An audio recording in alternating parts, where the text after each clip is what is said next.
as it says in the textbook, in this textbook that we're using. What's the name of that book, Jack? Finding True Magic. Thank you. We say that hypnotic processes are redundant because the nature of our consciousness is inherently hypnotic. So we're already doing the hypnotic processes. We just don't realize that we're doing them. We don't notice what they're like. So when you see a demonstration or when you read about the techniques, remember that you're being shown things that you do all the time. For example, and I want to give you just these simple techniques and understandings because you're just beginning to learn these methods. And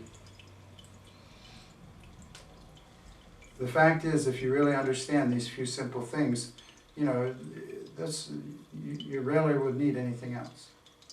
So it'll give you a sense of confidence as you explore and learn and add other kinds of understandings, okay? So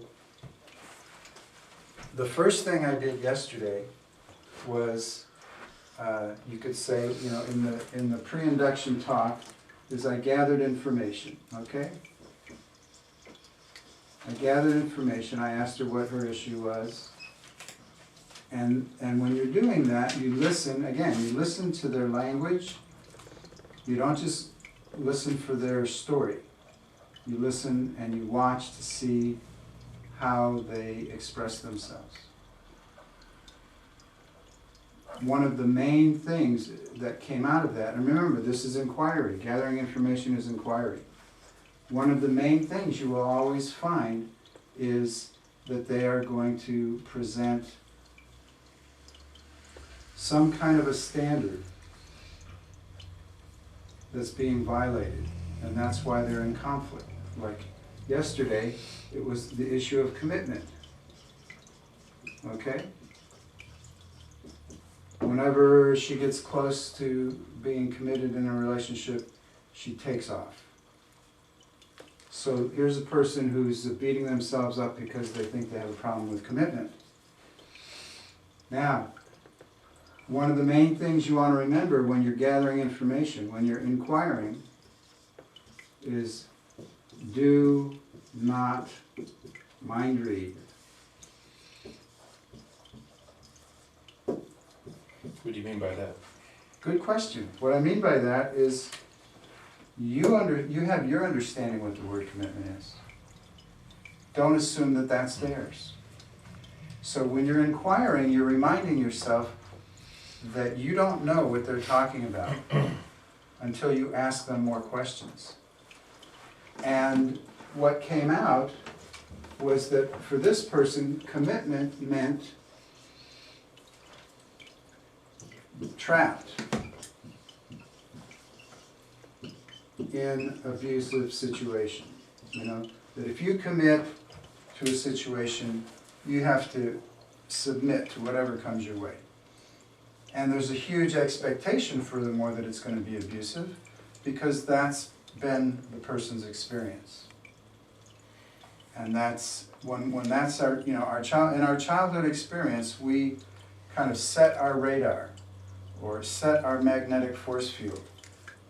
It gets imprinted with our experience very profoundly, and so until we do work on ourselves, we draw the same kind of people to us. So if you had a very abusive father, for example, that's your template of what a man is, and how that man related as a father and as a husband. That's your template of the rules of fatherhood and husbandhood.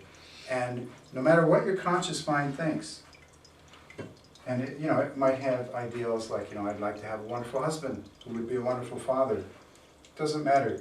Your magnetic field, your subconscious radar is going to draw to you men who are like your father.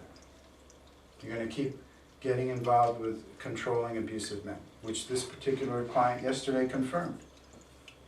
You know, she said, oh yeah, he was controlling. You know, so If you think commitment means you're going to be trapped in abuse, of course you would have a problem with commitment.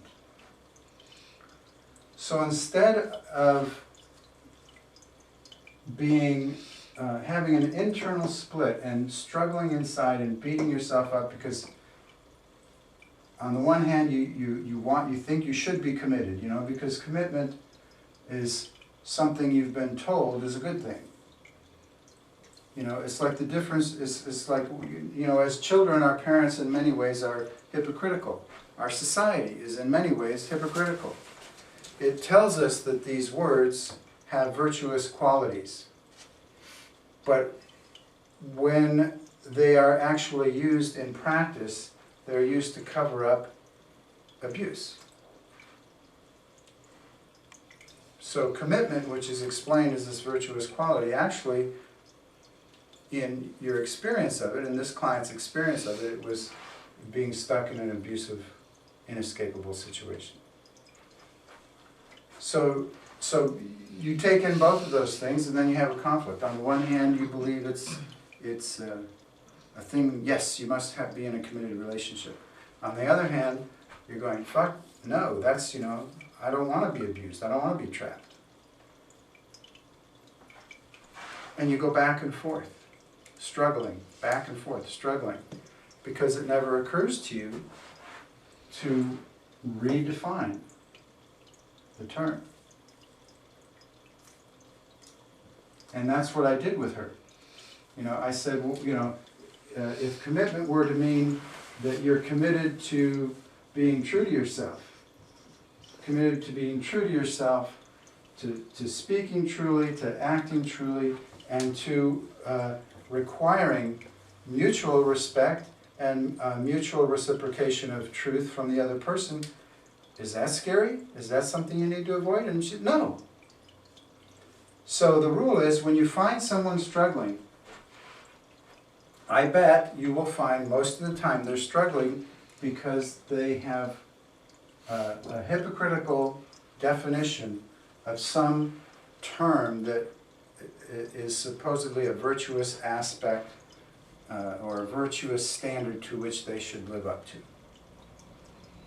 And they're struggling to live up to it because they have a backstory to that, which is that it's not virtuous at all. It's terrible. Okay, like in this case, the backstory of commitment is, if you commit, then you're going to be trapped in an abusive situation. You can't get out because you're committed. If you commit to somebody, you're not allowed to speak up for yourself anymore. You're not allowed to set healthy boundaries if you're committed. All of those are qualities of abuse. So you want to unwrap abuse too. Well, abuse, you might have, you have a first impression, oh yeah, I know what abuse is. But then make a list of what are the actual kinds of behaviors that go into an abusive relationship. Not speaking up for yourself, not telling the truth, not setting boundaries, not allowing yourself to take time out, not allowing yourself to recognize what your needs are, and not allowed to meet them. And that you have to just take whatever comes your way because you're committed.